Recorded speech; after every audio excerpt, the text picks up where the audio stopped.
Olá pessoal, eu sou a professora Daniela, estou aqui mais uma vez para comentar a prova de redação do INSPER, agora para quem vai entrar aí no primeiro semestre de 2013. Como a gente conversou na sala de aula, essa não é uma prova que oferece grandes dificuldades para o candidato. Em geral, os temas estão bastante acessíveis, não exigem grandes reflexões. Nesse semestre, a banca aí, na sua nova versão, ofereceu aos candidatos duas propostas de texto dissertativo.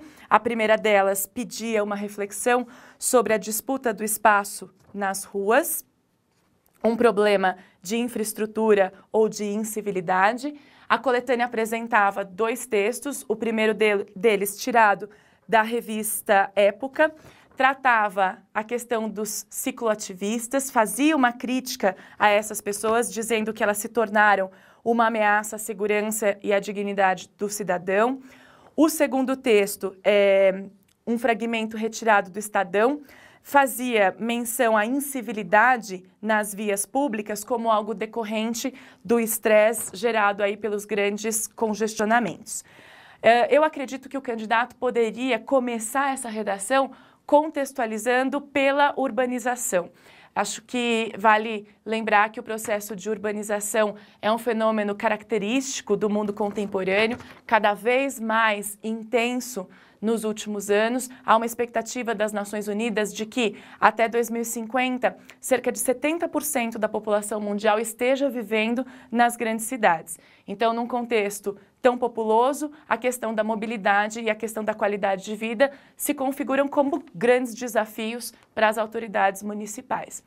Nesse contexto, a disputa pelas vias públicas, ela está marcada pelo uso bastante característico dos automóveis, das pessoas que ultimamente vêm tentando substituir os automóveis pelas motocicletas como forma de fugir desses congestionamentos, o uso da bicicleta também como transporte alternativo, ecologicamente correto, saudável, e também está marcado, essa disputa pelo espaço público também está marcada pela grande quantidade de pessoas que dependem de transporte público. Nessa guerra, eu acho que caberia o aluno considerar que sim, se trata de uma questão de infraestrutura. É clichê já a gente debater que faltou planejamento público nesse processo de urbanização e que faltam ainda investimentos em transportes públicos que deem conta dessas demandas, que sejam ecologicamente corretos, menos poluentes, enfim. Mas eu acho que, ao mesmo tempo, o candidato poderia considerar que essa disputa pelo espaço público também é uma questão de cidadania. Uma coisa não exclui necessariamente a outra.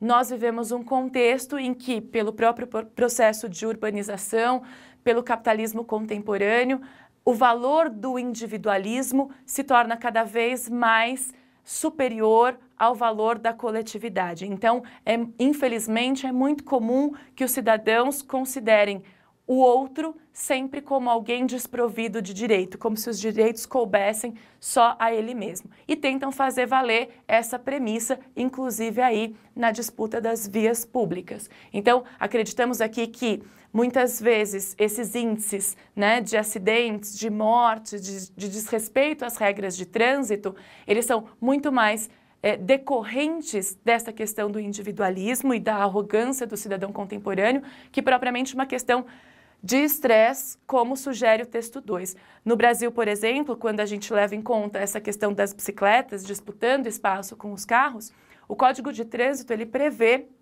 que na ausência das ciclovias, as bicicletas têm prioridade, que os motoristas devem manter uma distância de 1 metro, 1,5 metro dessas bicicletas. A gente sabe que isso, na maioria das vezes, não é respeitado. Então, sim, também é uma questão de cidadania. Um tema bastante tranquilo. Nós aqui no CPV trabalhamos alguns outros assuntos que traziam conceitos que poderiam ser usados nesta redação, como forma de até corresponder às expectativas da banca. A própria redação que fizemos sobre urbanização, a redação que trabalhamos a respeito da ética, traziam referências que poderiam ser pensadas e usadas aí na elaboração dessa proposta. Já a proposta de número 2 pedia uma reflexão sobre o tema da mentira, como um mal necessário ou não. O texto 1 da coletânea era um fragmento de uma letra de música do Sai Guarabira e abordava a questão da mentira como uma aliada e a verdade como uma inimiga.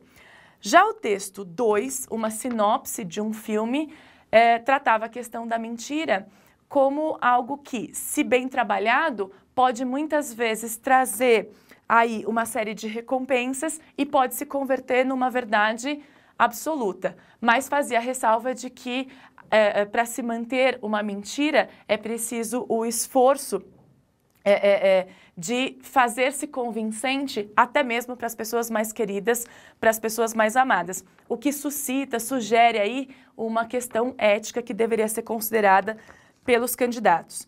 O terceiro texto, uma tirinha que ressaltava a impossibilidade de não fazermos uso da mentira nas relações sociais do nosso dia a dia.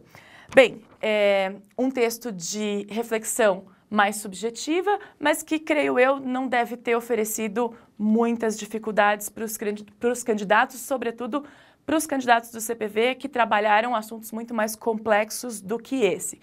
A gente poderia considerar aqui que a mentira colocada em oposição à verdade, ela é um desvalor. Nós tendemos a julgar como algo pejorativo, algo negativo, tudo aquilo que a gente considera falso ou mentiroso.